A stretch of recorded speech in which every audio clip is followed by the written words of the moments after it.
I'm Jana Wong Healy, and I've been a film industry professional for years, having worked in development, production, and distribution for a variety of film studios and companies. I currently teach business communication at the University of Southern California's Marshall School of Business. I'm here with Stephen Gundel, a professor of film and television studies at the University of Warwick in the UK, a film historian and an expert on Italian cinema. His latest book, Fame Amid the Ruins, Italian Film Stardom in the Age of Neorealism, is now published and available for purchase. Today, we're excited to be discussing Dino's movies from the 70s. Most film historians will identify the decade of the 70s as a landmark one for filmmaking.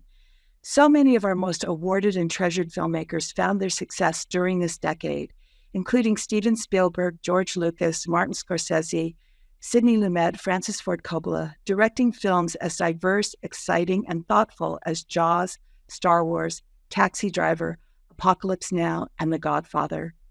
Peter Biskin, in his best-selling book, Easy Riders, Raging Bulls, How the Sex, Drugs, and Rock and Roll Generation Saved Hollywood, calls this decade Hollywood's last golden age. It is also the decade when Dino De Laurentiis left Hollywood for America. So let's get started. Stephen, why did Dino leave Italy for the United States? Well, I think there are a number of reasons. I mean, first of all, we have to bear in mind that he always thought of himself as an international filmmaker, but he thought that was a vocation that he could fulfill from Italy. He was one of the prime movers behind the recovery and growth of Italian cinema as a global power for a period second only to Hollywood. I think what happened was that increasingly the conditions in Italy made it difficult for him to operate internationally in the way that he had done before. And in particular, that means the government adopted a series of measures which forced film producers to make films that had a more strongly national characteristic. Now, Dino had set up a studio complex, Dino Città, which he intended to use to make big international productions that would then go out into world markets. And he envisaged those productions as being made predominantly in English, with foreign casts, sometimes foreign directors, foreign themes, in order to make them appealing to international audiences. In the 1960s, the cinema minister was not a Christian Democrat, as had been the case ever since the end of the war. Christian Democrats closely allied to the United States, very much in favor of the international expansion of Italian cinema.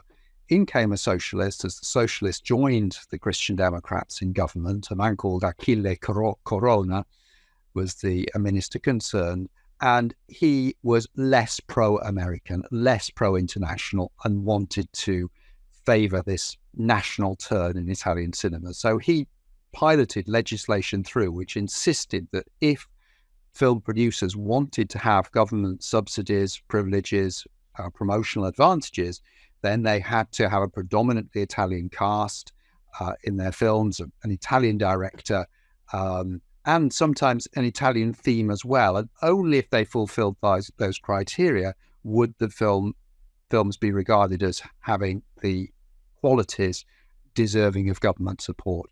Dino felt he couldn't operate in that sort of context with those restrictions, and so he decided to up sticks and go to the United States. And he moved to New York in 1973, and then a couple of years later to Los Angeles. His instincts were really correct, and they continue on today, where you try to get international casts in your movies to make them popular worldwide. That is, I think, something that continues on.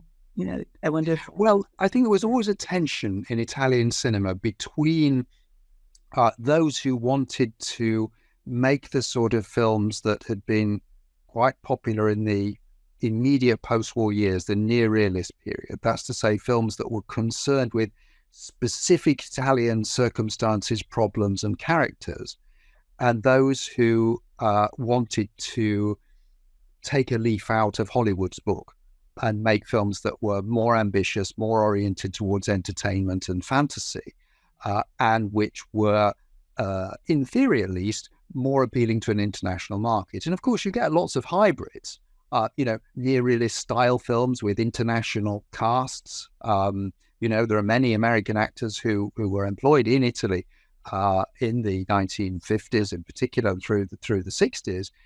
But the question of whether a film was deemed Italian or not was something that was a matter of legislation, not just opinion. I see. So how did Dino win a place for himself in the U.S. film industry?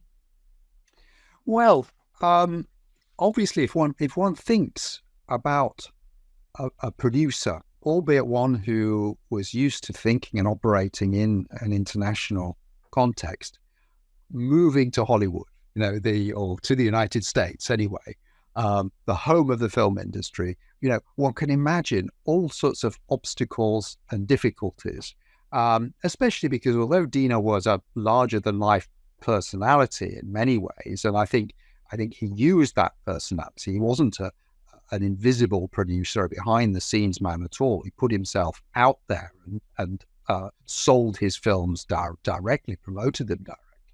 But nonetheless, the obstacles are very considerable. I mean, his English was never that brilliant, it should be said. He spoke English with a very heavy Italian accent.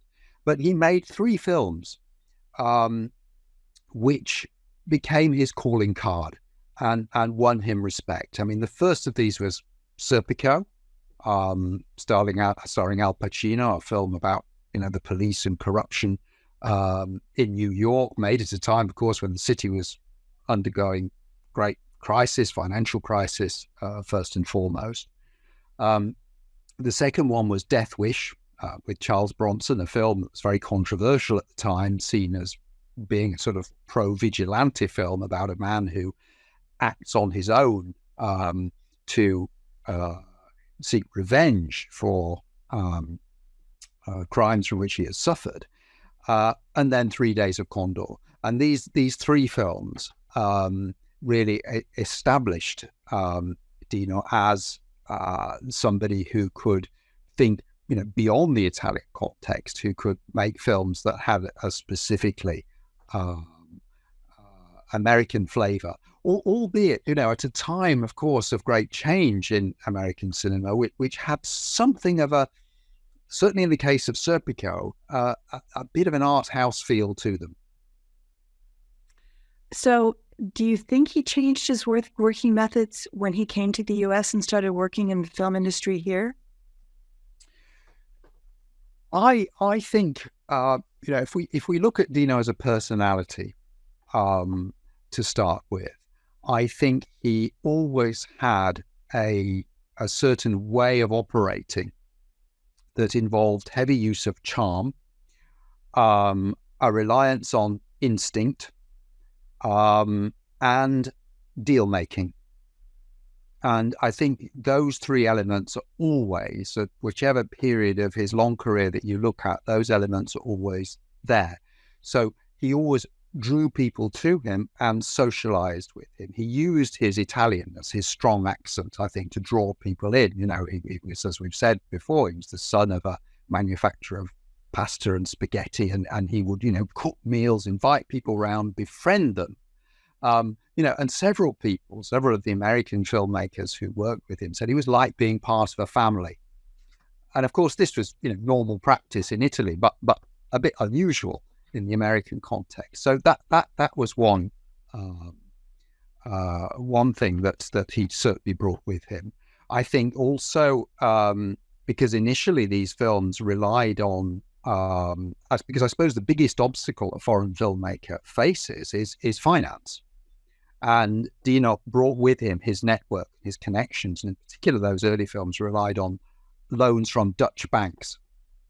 So, he brought the finance in with him and his methods of procuring finance in order to make these films that had something of an independent feel. And I think probably most fortunate for Dino was that it was a period of change. It was a period when European art house cinema, which he'd had a stake in, he's a popular filmmaker, made spectacular films, but also kept links with the auteurs, the art house directors, and that sort of sense of film as an art and as an entertainment is something that he brought with him. So if we look at his films of the 70s, we'll find ones with sort of name directors, some of whom you mentioned at the outset, Sidney Lumet, for example. But also we find the big spectacles. We move on to King Kong and Orca and these sort of films which are completely different. And he can straddle these two different sort of wings of filmmaking. Do you think he abandoned Italy and Europe when he moved his film company to the U.S.?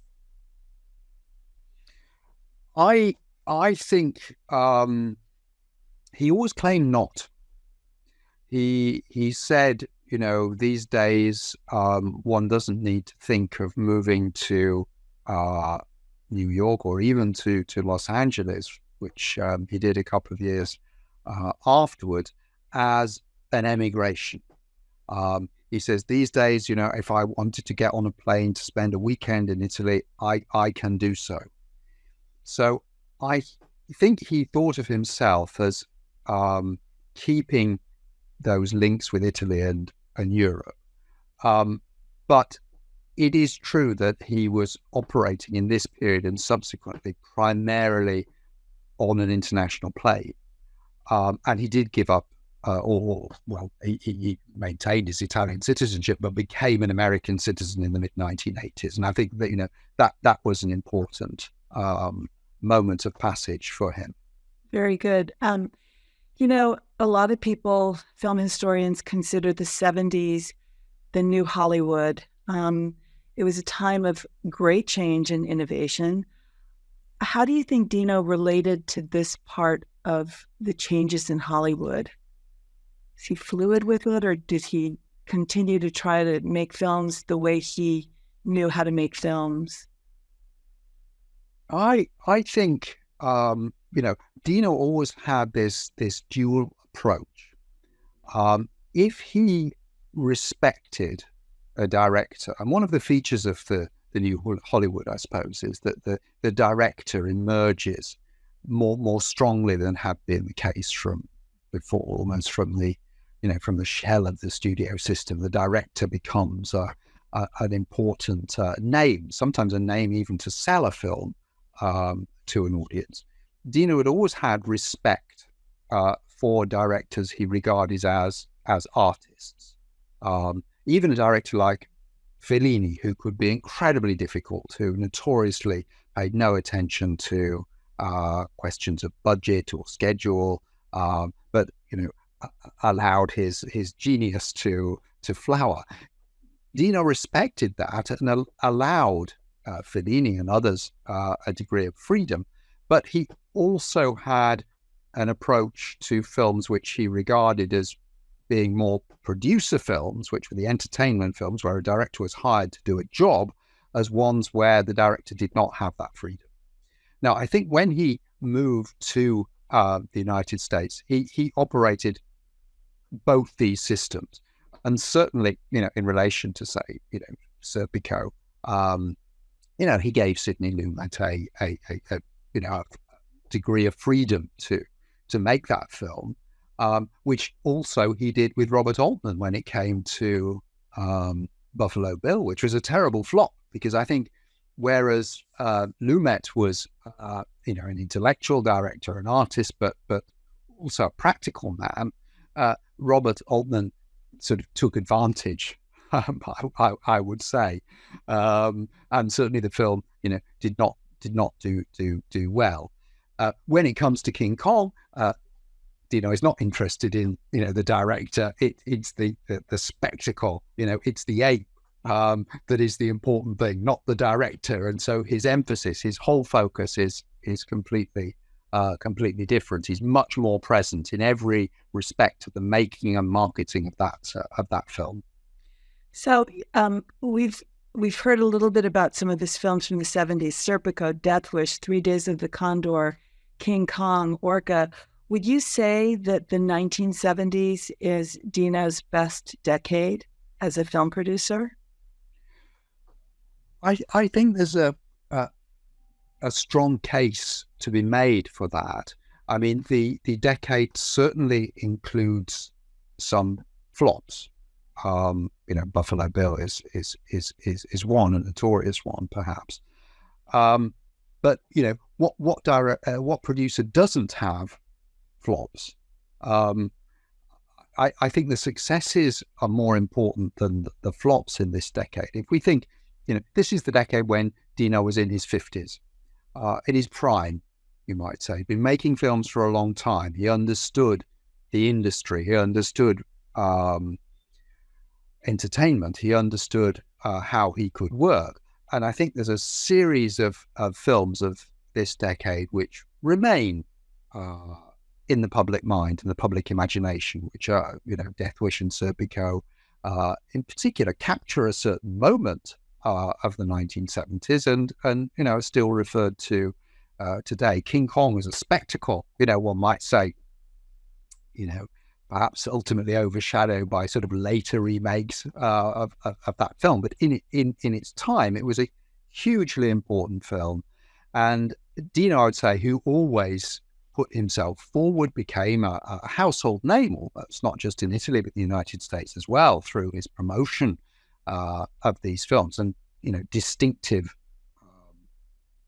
presence, put himself on the map in this decade. So I think we can talk about this shift to the United States as being a very important step in his career, which produced several important films, and he would have a long career even after this. But probably, I think one can say, in terms of the ambition, the range of work, that the 70s was his best decade. Is there one film or maybe two films of his from that decade that you think were his most successful efforts as a producer? Well, I think we'd have to come back to two films that we've mentioned already. I mean, Serpico, which is a film that has this extraordinary performance from Al Pacino, one of the great actors of the new Hollywood, was a huge international hit. A film that has a certain art house feel to it, as I mentioned, and won a lot of critical respect, as well as being a box office success. King Kong didn't attract so much critical success, but as a spectacle, it's up there, with Jaws, with perhaps not quite with Star Wars, but it's up there as one of the great big blockbusters of the 1970s, and it did extremely well at the box office. I think that was one of probably the first time I ever heard his name attached to a film, because I didn't watch a lot of foreign films growing up, but he promoted that movie so well and so consistently. I wasn't surprised that it was a huge hit, because he was right out there with King Kong, selling it from the very get-go. And I thought that was impressive. Yes, I mean, you can still see clips of Dino on YouTube, talking on American TV shows, talking about this film before its release. And, we know that he was hands-on from beginning to end. A huge financial commitment as well in the making of that film. So had it flopped, I think it's not unrealistic to say that would have been the end of Dino's international career. Well, is there anything else you'd like to discuss about his movies from the 70s? I think I would just say this, that when we think about the new Hollywood, the Hollywood Renaissance, this sort of period, sort of almost post-studio, when some of the themes of sort of youth culture, conflict, social change came to the center of American filmmaking, we don't normally put Dino De Laurentiis there. He's not one of the names that, figures among the directors, the actors, the central figures of that time. And I think there are reasons for that, but it's also a shame in a way, because I think without his contribution, that decade would have been different and probably poorer. That's very great. That's a nice way to close this podcast, Stephen. So thank you very much, and we will talk to you again soon. Okay, great. Thank you, Jenna.